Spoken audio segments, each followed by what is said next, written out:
guys, let's talk evolution. So we've been chatting a bit about what your body is communicating to you, what messages your body is bringing to you from your soul, to bring you guidance with regards to disease or pain that you experience in a particular area. Everything is energy. You are energy. And your beliefs, your thoughts really are at the base of the energy that you create. Because whatever you believe about a particular situation, subject, trauma you may have had, experience, relationship, whatever you believe about it creates an emotional or an energetic response, which is your emotions. Those emotions create a frequency and an energy in your body, and it has an effect on the energy centers in your body. And every chakra in your body, every energy center in your body governs the organs in that area and what they represent or are symbolic of in the way that you process particular situations and relationships as well.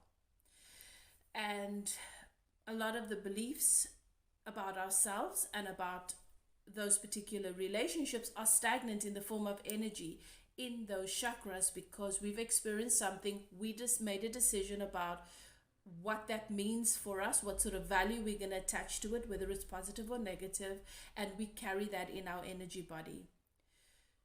As a result, whatever is dominant in our energy here is what we send out into the world, and that creates the foundation for every relationship or everything that we create externally and what we attract in particular areas of our lives. So we're looking at what it is that your body is wanting to tell you when you have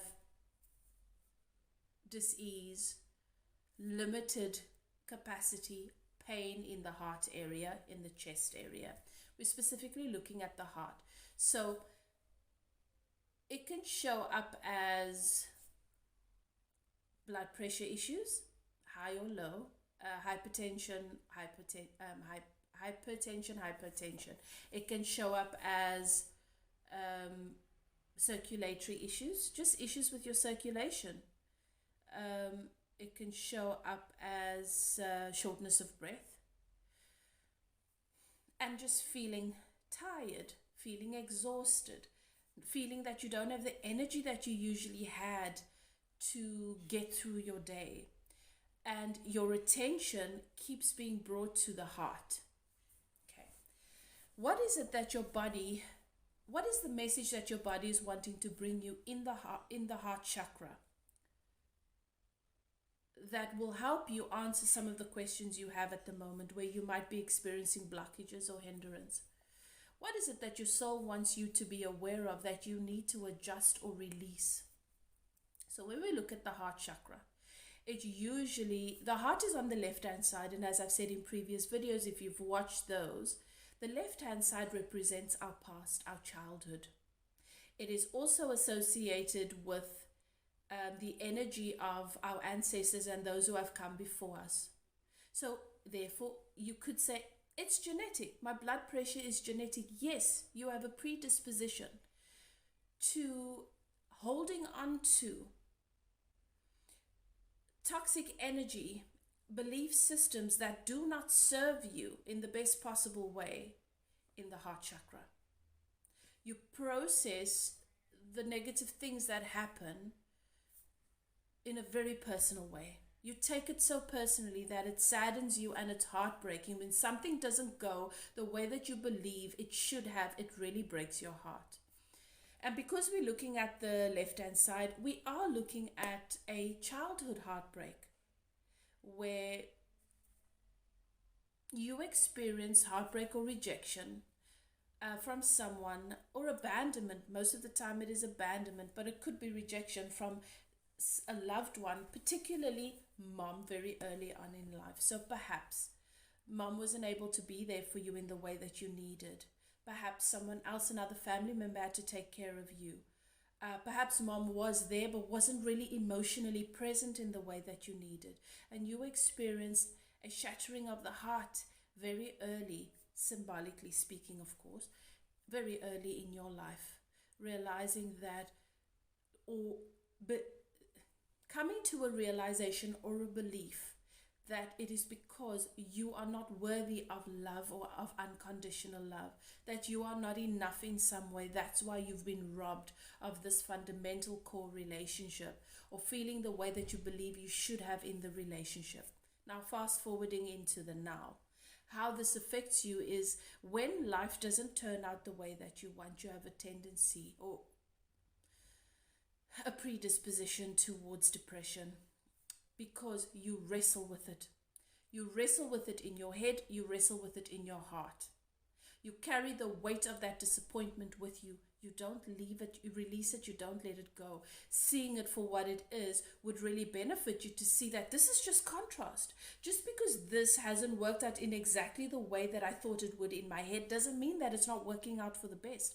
Let me instead start to look at the situation and allow myself to see and recognize positive aspects of this experience and how it could actually be serving me and everybody that I care about, even though it's not an ideal, it's not yet what I think it should be.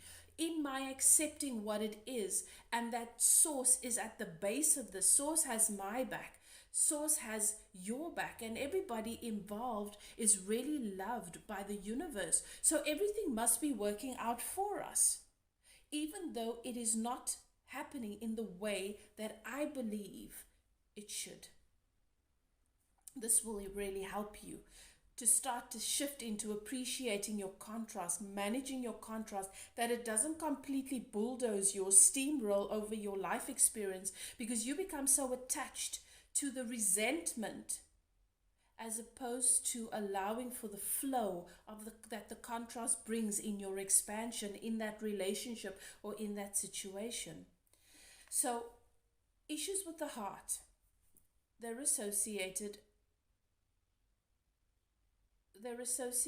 with your tendency to wrestle with outcomes, and your tendency to take disappointment very, very personally. You believe that that has happened in that negative way or unwanted way because someone didn't love you or value you enough. You take the experiences, the contrast, whatever's happening outside so personally, and you do yourself a disadvantage. It'll help you to stop to take things personally, to start to understand that everything is happening in your favor, but not only for you, for everybody else involved. And sometimes what you think you want is not really for everybody's best interest. And it's not always for yours. It's not always what you really want at your core. It's just conditions that you think will make you happy. And the other thing, when it comes to the heart, there is a lack of commitment. This is at the heart of what your soul is wanting to say to you. You are searching and looking for commitment outside of yourself, from others, in relation to you all the time. And when evidence of lack of commitment comes up, you take it personally. You hold it in the heart chakra. It is toxic, it is poisonous, and you hold it in the sacred space. So much so that it affects your energy vibration. It affects how you show up. Because your commitment should first and foremost be to your relationship with yourself, the relationship between you and Source, the relationship between you and God. Knowing that no matter what happens in this 3D reality, God's love is at the base of it. Your commitment to yourself should be first and foremost. Everything that you are trying to establish in the life around you is essentially about yourself and the love between you and you. And you need to stop allowing conditions around you to cause you, or to use it as an excuse for you for your lack of commitment with yourself. You don't see projects through. You walk away from relationships and situations before you've given them an opportunity to bloom, because of your fear, because you look for lack of commitment in the conditions. It is so conditional. Your existence, your experience with yourself, and your relationship with life is too conditional. It is based on all the conditions instead of the commitment. Regardless of whether things are working out the way you want or not, you should still remain true to the love that you have for yourself, and not suddenly abandon that love for yourself and start to hold on to toxic energy, beat yourself up, belittle yourself as a result of other people's behavior or actions. Okay. So your commitment to your relationship with yourself and to the things that you want should be unconditional. You should still hold fast even when it looks like there's a great big storm that's destroying everything. Your commitment to yourself and that which you love should be unhindering, should be firm. And then commitment will begin to solidify in every area of your life as well. And the other thing is, you work really hard with the intention of enjoying the life you live, but you never get to the point where you enjoy it because you're so focused on working hard. It's never enough. You need to start working lovingly. Open your heart chakra. Bring your love and your joy into everything you do, even if it is not yet the way you want it. That is the energy that you feed and you sow into your experiences, into your relationships, that will allow us to blossom and become all that you want. Your lack of commitment to yourself and to your projects, because of the conditions affecting how you do everything, you back out on something because the conditions change. You're abandoning yourself over and over, and you're abandoning the things that you care about. This is what your soul wants you to be aware of.